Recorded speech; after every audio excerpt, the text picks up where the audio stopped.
Let's make some almond cashew milk. Water, cashews, and the almonds are already in the container. And please note that when you soak almonds overnight, 1 cup will expand to 1.5 cups. So in actuality, it's 1.5 cups of almonds to 1 cup of cashews. And let's put the lid on and turn it on.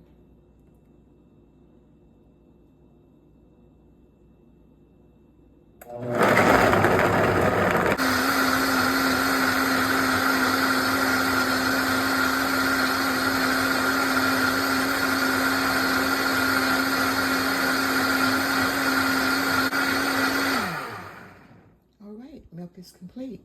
Now I'm going to pour it into a nut milk bag, strain it, and the only reason I'm straining it is because of the almonds. If it was just cashew milk that I was making, there would be no need to strain it.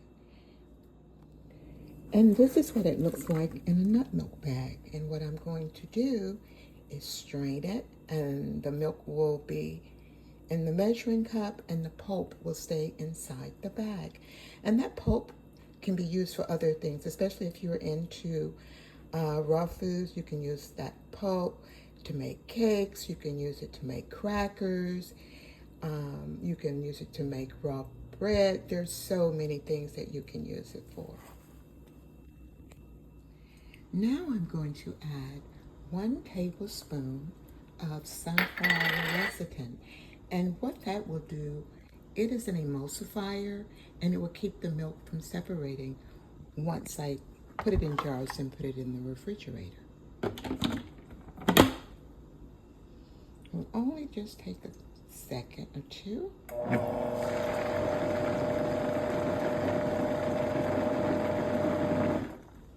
And there you go, almond cashew milk.